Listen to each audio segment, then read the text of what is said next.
Okay, students, the statistical analysis of two-way ANOVA model हमने सम of squares तक कर लिया कि हमारे पास लेफ्ट साइड पे sum of square total sum of square आ गया और राइट साइड पे हमारे पास तीन सम ऑफ स्क्वायर्स बने S T square plus S V square plus S E square. Right, this is sum of squares due to treatment, sum of squares due to variety, sum of squares due to error, and this is total sum of squares. Right, now we will set up the null hypothesis that the treatment as well as the varieties are homogeneous.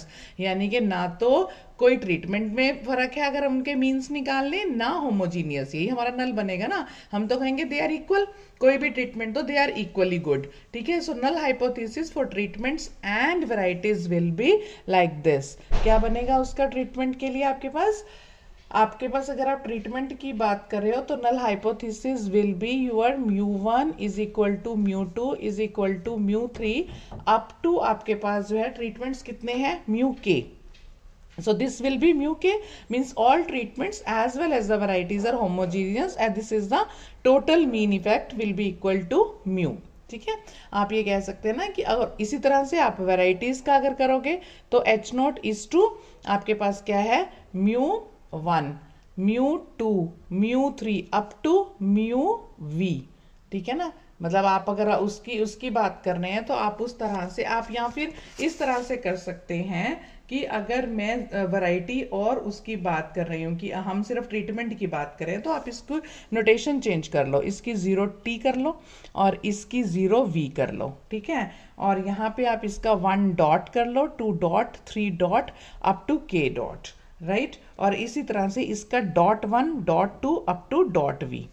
ठीक है, और ये आपके पास is equal to mu, mean सभी जो हैं वो म्यू के इक्वल आएंगे, कोई डिफरेंस उनमें नहीं रहेगा. ठीक है, और अगर हम इनको कहें कि उनका अगर ये इक्वल हैं तो इनके कारण जो इफेक्ट्स हैं वो भी इक्वल आएंगे. यानी एच नॉट टी की बात अगर मैं करती हूँ तो वो आपके पास alpha 1 alpha 2 up to alpha के भी 0 आएंगे कि कोई उनकी वजह से इफेक्ट नहीं है. इसी तरह से अगर मैं नल हाइपोथेसिस इसका सेटअप करती हूँ तो आपके पास बीटा 1 बीटा 2 जो आपके पास वैरायटी की वजह से है, बीटा v मतलब आपके पास जितनी वैरायटीज h थी ना, हमारे पास ये v नहीं थी, h लिया था हमने, ये वेरिएबल h लिया था. k मीन्स k हमने ट्रीटमेंट्स लिए हुए हैं, h हमने वैरायटी. वेरिएबल कोई भी ले सकते हो क्योंकि हम सेम उस पर चल रहे हैं, अपना प्रीवियस हमारा कॉन्टिन्यूशन में है तो उसमें हमने h लिया था. So this will be mu dot h और ये bh. ठीक है, is equal to 0. Right, alternative क्या बनेगा, एटलीस्ट कोई भी दो इनमें से डिफरेंट होंगे, कोई भी दो डिफरेंट होंगे तो डिफरेंट हो गया. ठीक है, means at least one of the mu i's are different. Okay, so ये था हमारा नल हाइपोथेसिस और अल्टरनेटिव हाइपोथेसिस. अब डिग्री ऑफ फ्रीडम, अब आप देखो डिग्री ऑफ फ्रीडम, जो डिग्री ऑफ फ्रीडम इसकी अगर मैं इस टोटल की डिग्री ऑफ फ्रीडम काउंट करती हूँ तो टोटल की डिग्री ऑफ फ्रीडम क्या है, यानी कि सारी ऑब्जर्वेशंस जो हैं, चाहे हम आई के ऊपर जा रहे हैं चाहे जे के ऊपर जा रहे हैं, हमारी ऑब्जर्वेशंस वाई आई जे में से क्या माइनस होगा, grand mean. Grand mean is Y bar dot dot. अगर मैं वाई बार डॉट डॉट को इस ऑब्जर्वेशन में से माइनस कर रही हूँ, ठीक है, यही बनेगा ना आपका, मीन्स एस टी स्क्वायर जो आप कंप्यूट कर रहे हो, मीन्स कैपिटल एन है ना आपके पास, टोटल कैपिटल एन किसके बराबर है, एच के बराबर है. तो क्वांटिटीज जो आपके पास, तो एक ही लीनियर कॉन्स्टेंट है जो इसमें से माइनस होगा, तो इसलिए इसकी क्या डिग्री ऑफ फ्रीडम बनेगी, n-1. This capital n-1 because why आपको पता होना चाहिए the total observation are capital N और one constant means one is eliminated for this and that is grand mean, and this grand mean is denoted by y bar dot dot. So yij minus y bar dot dot, this is capital N minus 1. Okay, similarly अगर हम treatments की बात करते हैं तो treatments के लिए इसकी डिग्री ऑफ फ्रीडम हमारे पास क्या बनेगी, देखो ट्रीटमेंट कितनी है, के ट्रीटमेंट है ना, तो इसका मतलब जब आप इसकी डिग्री ऑफ फ्रीडम निकालोगे तो k में से k-1. ये वैरायटीज कितनी थी हमारे पास h, तो इसकी बनेगी h-1. ठीक है। क्यों, अब ये भी बताना चाहिए k माइनस वन, क्योंकि जैसे इसका Y I J minus Y bar dot dot है, इसका k बनेगा। k कैसे, इसका बनता है वाई बार आई डॉट में से Y bar dot dot minus, तो वाई बार आई डॉट कितना है k। इसी तरह से ये क्या बनता है Y bar dot J minus one, ठीक है। सो ये इस तरह से इसकी बनेगी h माइनस वन। और एरर की क्या बनेगी, जो हम टोटल एरर की बात कर रहे हैं, ठीक है। जब अभी तो हमने सिर्फ इसकी बात की है ना, इसी तरह से अगर आप एरर की बात करते हो, मीन्स ये वैरायटी की बात हमने कर ली, इसकी बात कर ली, अगर हम इन दोनों की बात करते हैं तो एरर की डिग्री ऑफ फ्रीडम हमारे पास क्या बनेगी। देखो एरर हमारे पास दोनों की वजह से है, तो उसकी बनेगी h minus one into K minus one, h minus one into k minus one, क्योंकि उसमें दोनों फैक्टर्स आएंगे, I dot minus Y bar dot dot और dot J minus Y bar dot dot. यानी कि इसकी डिग्री ऑफ फ्रीडम बनी capital N minus one, आप लेफ्ट साइड पे देख लो कैपिटल N माइनस वन।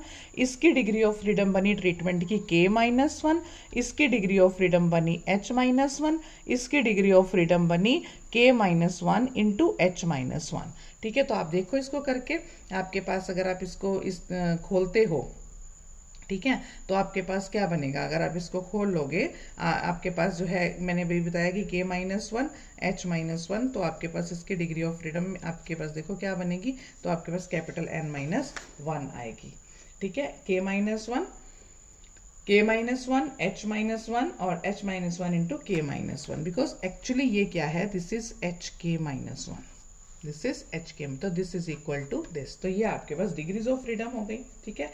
अब मैंने आपको कहा था इसके बाद हम मीन सम ऑफ स्क्वायर्स निकालते हैं। अब mean sum of squares due to treatment, due to treatment, mean sum of squares due to treatment हमारे पास क्या आ जाएंगे, जो आपने ये एस टी स्क्वायर निकाला उसको अगर उसकी डिग्री ऑफ फ्रीडम से यानी k माइनस वन से डिवाइड कर दें, तो इसको स्मॉल एस टी से कर दो denote, this is mean sum of squares. Similarly mean sum of squares due to variety, due to variety, mean sum of squares due to variety, अगर आप इस एस वी स्क्वायर को उसकी degree of freedom से h minus one से divide कर दो, so you will get mean sum of squares due to variety. तो this is not S V square, ठीक है ना, एस टी नहीं S V square, small S से कर दो। Error mean sum of square क्या आ जाएगा, जो आपके पास error mean sum of squares है कि एस ई स्क्वायर को अगर उसकी ये एस ई स्क्वायर को उसकी डिग्री ऑफ फ्रीडम से यानी k minus one into h minus one से डिवाइड कर दो, so this will be denoted by error sum of square, this is mean sum of squares due to error, due to error, ठीक है। तो ये आपने सारे मीन सम ऑफ स्क्वायर्स निकाल लिए, राइट।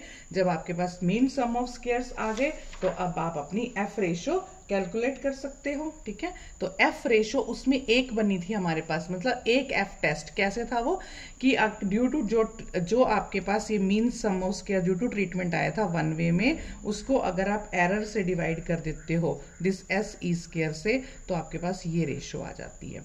बट यहाँ पर दो फैक्टर हैं, ट्रीटमेंट वाला भी है, तो इसमें दो एफ की वैल्यूज आएंगी, एक ड्यू टू ट्रीटमेंट, एक ड्यू टू वैरायटी। तो ड्यू टू ट्रीटमेंट क्या आएगी, एफ टी कर लो उसको, F T S T square this, ठीक है, और ये आपके पास आ जाएगी, और ये आपके पास बन जाएगी एफ वी, जो किसके कारण आएगी, S V square this mean square divide by this S E square, ठीक है। और आपको मैंने एफ टेस्ट बताया था कि डिग्री ऑफ फ्रीडम पे चलता है, तो इसकी डिग्री ऑफ फ्रीडम आपके पास क्या आएगी, एक k माइनस वन, के ऊपर देखो इसकी डिग्री ऑफ फ्रीडम किस पर देखोगे आप, k minus one comma E है, तो k minus one into H minus one, इसकी डिग्री ऑफ फ्रीडम क्या बनेगी, h माइनस वन, ठीक है, comma k minus one into H minus, variety वाली, और ये डिग्री, क्योंकि f की वैल्यू भी जो हम टैबुलेटेड देखेंगे तो एक तरफ f की कितने लेवल पे देख रहे हैं, अल्फा पे, और दूसरी तरफ डिग्री ऑफ, लेकिन यहाँ पर क्योंकि t की हम ऐसे देखते थे ना कि ऊपर 0.055% के लिए कितने डिग्री ऑफ फ्रीडम पे वो वैल्यू देख ली, लेकिन f के लिए दो डिग्री ऑफ फ्रीडम है, एक न्यू वन, तो न्यू वन कितना है, रो में देखो, न्यू टू कितना है, कॉलम में देखो, तो जहां इंटरसेक्शन वैल्यू है वो एफ की वैल्यू, दो वैल्यूज आएंगी, ठीक है, एफ की, क्योंकि एफ की हमेशा डिग्री ऑफ फ्रीडम था nu one comma nu two, first degree of freedom second, first due to numerator, second due to denominator, ठीक है। तो हॉरिजॉन्टल में आप जब टैबुलेटेड वैल्यू देखते हैं तो न्यू वन देखेंगे इधर से, न्यू टू देखेंगे इधर से, ठीक है। तो ये आपके पास यहाँ तक आपने एफ वैल्यू कैलकुलेट करनी थी। बिल्कुल आप अब उसका फाइनल टेबल बनाओगे, that is ANOVA table for two way classified data, final table. ठीक है, जो मैंने आपको कहा था वही टेबल इंपॉर्टेंट है। अगर वो टेबल आपने बना दिया, इसका मतलब स्टूडेंट्स को सारा पता है कि वो किस किस चीज को किस किस तरह से उसने किया है। ठीक है, that is very very important. तो आपने चाहे उसको जो है मिड में बना लो पेपर में, ताकि टेबल कंप्लीट बनना चाहिए। Very very important. क्या बोला मैंने कि जो आप एनोवा टेबल बनाओगे, ANOVA table for two way classified data, for two way classified data, ANOVA table for two way classified data, this is ANOVA table for two way। अब आप देखो sources of variation, ठीक है, sources of variation, sources of variation आएंगी पहले, फिर आप sources of variation, फिर वही sum of squares, फिर क्या आएगा आपके पास डिग्री ऑफ फ्रीडम, उसको उससे डिवाइड कर देंगे, that is mean sum of squares, और फिर आपके पास आ जाएगी वेरिएंस रेशियो टेबल में। ठीक है, इतने कॉलम बनेंगे। तो पहला सोर्सेज ऑफ वेरिएशन क्या आएगा, ट्रीटमेंट। पहला सोर्सेज ऑफ वेरिएशन ट्रीटमेंट कहो या आप राशन कहो। दूसरा source of variation variety, variety किस वजह से, स्टॉक जो है आपका मीन्स यहाँ ब्रीड जो है ऑफ काउ है ना, ब्रीड ऑफ काउ। तीसरा आपके पास एरर कहते हैं या उसको रेजिड्यूअल कहते हैं, और लास्ट दैट इज टोटल। ठीक है, तो अब देखो सम ऑफ स्क्वायर्स, इसका सम ऑफ स्क्वायर अभी आपने निकाला ना ऊपर, सम ऑफ स्क्वायर्स ये due to treatment S T square, तो वो वैल्यू यहाँ पे आ जाएगी एस टी स्क्वायर। आप ऐसे भी लिख लो, और उसका जो फार्मूला आया है आप उसको भी लिख सकते हो। यहाँ पे क्या फार्मूला है ना उसका, h into summation Y I dot minus Y bar dot dot, वो भी लिख सकते हो, और इतना भी पूरा वो भी लिख सकते हो आप। ठीक है, इसी तरह से एस वी स्क्वायर, उसका फार्मूला लिख देना यहाँ पे, उसके बाद एस ई स्क्वायर, उसका फार्मूला लिख देना, और टोटल सम ऑफ स्क्वायर का फार्मूला लिख देना। ठीक है, ये सम ऑफ स्क्वायर्स जो हमने ये निकाले हैं ऊपर, 1 2 3 4, 3 राइट साइड पे, 1 लेफ्ट साइड पे। ठीक है, फिर डिग्री ऑफ फ्रीडम, इसकी कितनी थी, ट्रीटमेंट की डिग्री ऑफ फ्रीडम कितनी, k -1, इसकी कितनी थी h -1, इसकी कितनी है आपकी एरर की h -1 इंटू k -1, और टोटल की कितनी है n -1 कहो और hk -1 कहो, क्योंकि capital N is equal to hk। फिर मीन सम ऑफ स्क्वायर्स क्या आ जाएगा, मीन्स आप इस तरह से पूरा अपना टेबल बना सकते हो। ठीक है, ये बनाना है, दिस इज वेरी इंपॉर्टेंट, चाहे वन वे हो चाहे टू वे है, दोनों टेबल बनाने बहुत जरूरी हैं। ठीक है, so this is small S T square is equal to S T square divide by k -1, और यहाँ पे क्या है S V square is equal to S V square divide by h -1, and this is S E square is equal to S E square divide by h -1 into k -1, right, this is mean sum of square. Last में आप इसकी F ratio निकाल लोगे, F ratio जो निकलेगी पहली due to treatment, F is equal to small S T square, ये जो निकाला है divide by small S T square, और कितनी डिग्री ऑफ फ्रीडम, दोनों डिग्री ऑफ फ्रीडम लिख दो इसकी। इसी तरह से आपके पास F V is equal to S V square, this S V square ये जो आया है ये, ठीक है, and divide by S E square, और साथ में इसकी डिग्री ऑफ फ्रीडम। ठीक है, so this is up to this is the two way model, two way ANOVA model for one observation per cell. This is fixed effect model. Remember, we are doing in our course, we are having only the fixed effect models, not random effect models. So fixed effect model में हमने जो किया है वो यहाँ तक करना है। इसमें भी उसी तरह से आप expectations कर सकते हो, expectations of various sum of squares कर सकते हो, जैसे मैंने पहले बताई थी। अब expectation of various sum of squares का मतलब आप expectation जो है इनकी निकाल सकते हो ड्यू टू ट्रीटमेंट की, और एक्सपेक्टेशन ड्यू टू आपकी वैरायटी की। ठीक है, आप ड्यू टू वैरायटी भी निकाल सकते हो, और ड्यू टू ट्रीटमेंट भी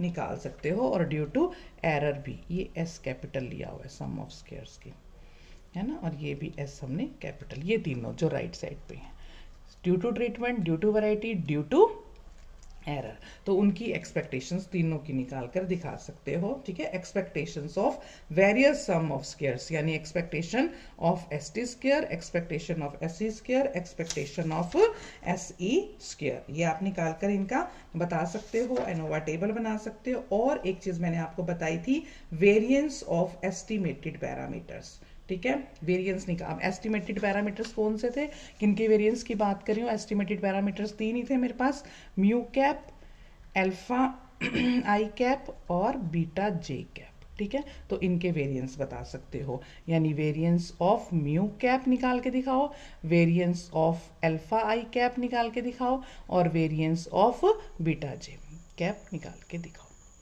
ठीक है। इसके बाद जो आपने करना है, दो चीजें और करनी है, एक expectations of various sum of squares और एक variance of the estimated parameters. Here estimated parameters are mu cap, alpha I cap, beta J cap, और इन तीनों वेरिएंस आपको पता ही है कैसे निकालते हैं। वेरिएंस ऑफ म्यू कैप किसका आएगा, expected of mu cap minus expected of mu cap का whole square, expected of alpha I cap minus expected of this का होल स्क्वायर, ठीक है। इसी तरह से इसका, और उसको आप खोल के उनकी वैल्यूज पुट कर सकते हो, ठीक है। This is all about your to way ANOVA model. One way और टू वे दोनों का आपने थ्योरी तो करनी ही है, और आप एक एक एग्जाम्पल, कोई एक एग्जाम्पल किसी एक का करके भी देख लेना, ताकि आपको सम ऑफ स्क्वायर्स निकालने आ सकें कि हम उसकी मतलब उसको मैथमेटिकली कैसे करते हैं। कोई एक एग्जाम्पल लेके आप वेरियस सम ऑफ स्क्वायर्स निकाल लेना, जो कोई डिफिकल्टी आएगी वो हम करेंगे, ठीक है। This is your chapter 5th from fundamentals of applied statistics, ठीक है, ANOVA analysis of variance, chapter 5th। अब हम अगले लेक्चर से शुरू करेंगे chapter 6th, that is design of experiments, ठीक है। लेकिन उससे पहले आप लोग अपना one way ANOVA complete model कर लो और to way ANOVA complete model कर लो, ठीक है। आपको स्टार्टिंग से लेके लास्ट तक मॉडल्स बिल्कुल कंप्लीट होना चाहिए। कहीं किसी स्टेप में दिक्कत आई तो आप नोट डाउन करो और मुझसे डाउट्स क्लियर करो।